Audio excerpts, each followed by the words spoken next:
Hola, hola. Me han dicho que vais camino de Mérida. A ver las nubes. Na, na, na, na, na, na. En realidad son estas nubes, las nubes de Aristófanes, el discípulo díscolo de Sócrates. Pero para entenderla, vamos a ponernos en situación. Nos encontramos en el año 423 a.C., es decir, el siglo V a.C. En esa época la filosofía ha pasado de una búsqueda del primer principio o arjé de la naturaleza, de una preocupación cosmológica, a una preocupación política. Por eso se llama la época clásica. Hemos pasado de la época presocrática a la época de los pensadores como Sócrates. Pensadores que se van a dedicar a reflexionar sobre la polis, la convivencia, las leyes políticas, las leyes éticas, las leyes morales, que deben imperar en una polis para que la convivencia sea la más adecuada posible. A esto se denomina giro antropológico. En esta época nos encontramos dos corrientes contrapuestas. Por una parte a los universalistas, que van a decir que la verdad ya se encuentra dentro de nosotros. Nosotros poseemos, nuestro alma posee ya la verdad. Por eso dirá Sócrates, conócete a ti mismo. El problema está en cómo llegamos hacia esa verdad. Y Sócrates establece un método, el método mayéutico, que es la traducción de parir ideas. Decía Sócrates que él tenía el mismo oficio que su madre, que era matrona, era partera, ayudaba a parir a las jóvenes atenienses. Sócrates dice que con su método mayéutico ayuda a parir ideas. Por eso le decía a sus discípulos, conócete a ti mismo, porque la verdad está dentro de ti. Solamente hay que saber extraerla a través del diálogo. La posición universalista mantenida por Sócrates y después por sus discípulos, como fue Platón. Frente a los universalistas como Sócrates se encontraban los relativistas. La posición relativista es la mantenida por los sofistas. Los sofistas eran un grupo de profesores ambulantes, la primera clase o estirpe de profesores que se dedicaron a recorrer las polis griegas para enseñar, ahora veremos el qué, a los jóvenes de la época. Estos pensadores eran relativistas, porque en contra de lo que opinaba Sócrates, ellos decían que la verdad no está dentro de nosotros, sino que es fruto del acuerdo, fruto del pacto. Ellos estaban acostumbrados a ir de polis en polis y a ver cómo las diferentes ciudades tenían diferentes normas, diferentes principios, diferentes leyes, y en todas se podía dar la convivencia.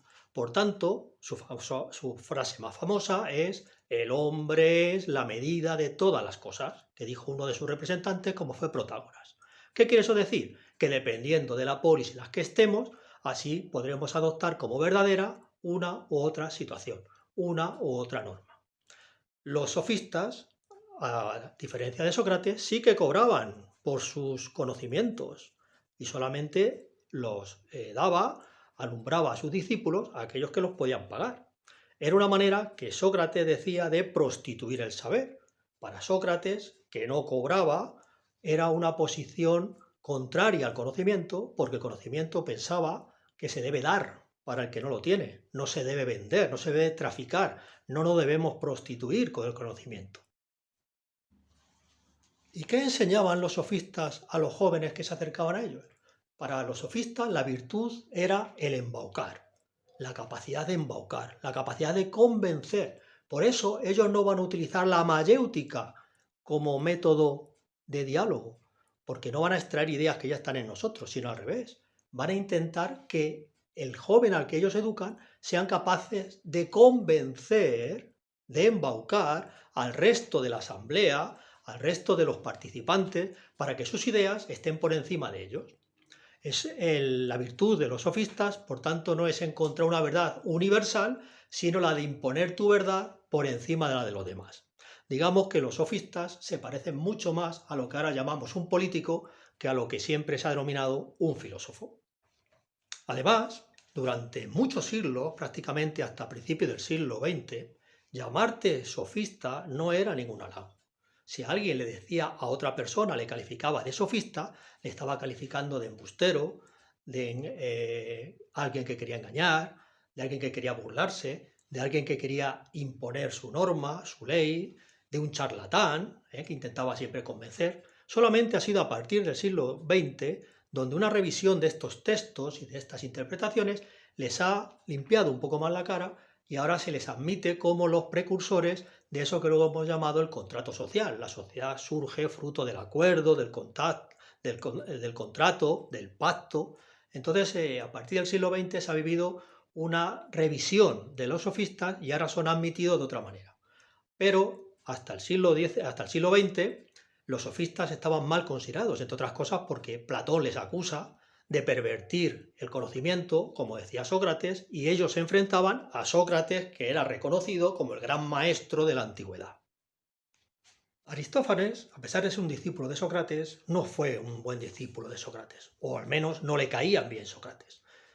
Para Aristófanes, Sócrates era más un charlatán que iba al ágora a divagar de sus teorías, de sus conocimientos, a intentar charlar con los jóvenes, con la gente que había por allí, pero que no aportaba nada al conocimiento.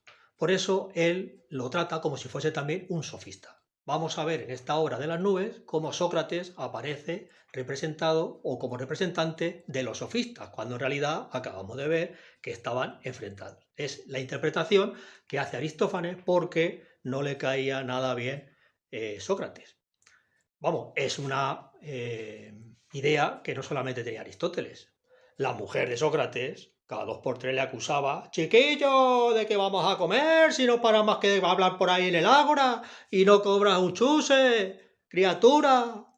El título de las nubes precisamente tiene que ver con eso, la actitud del filósofo que siempre está preocupado por temas que están más allá de la realidad y que al fin y al cabo no va a repercutir en la vida diaria.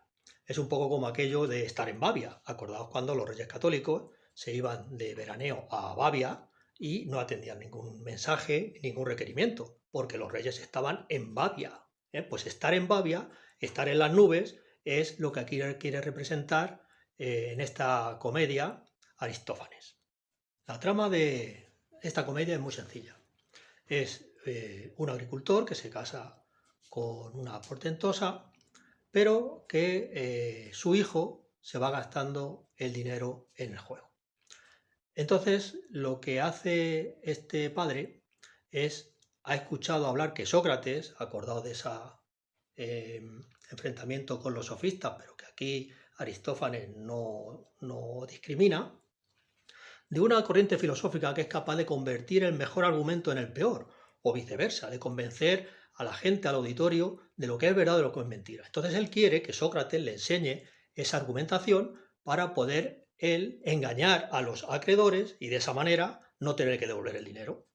¿Cuál es el problema? Que él es ya mayor, es una persona ya entrada en muchos años, poco avezada en el razonamiento, en el conocimiento, y entonces pues se le olvida, no es capaz de mantener esos argumentos, no es capaz de mantener ese razonamiento, y entonces lo que va a hacer es invitar a su hijo, que sea el que sea enseñado por Sócrates, recordemos la confusión, para que él sea el que, a fin de cuentas, pueda embaucar a los acreedores para que de esa manera el dinero que le deben pues le sea perdonado.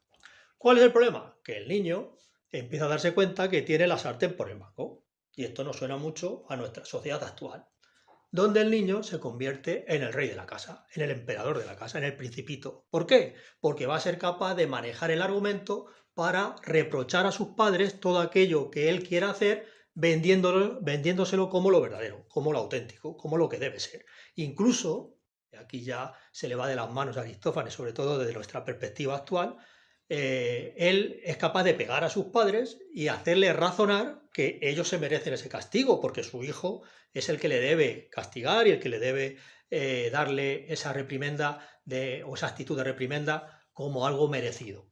Digamos que el argumento se le vuelve en contra al padre. Es un problema también, una reflexión también tan actual como la educación de los hijos o cómo los hijos van desarrollando un conocimiento, una actitud, un comportamiento que a veces deja mucho que desear con respecto a sus padres.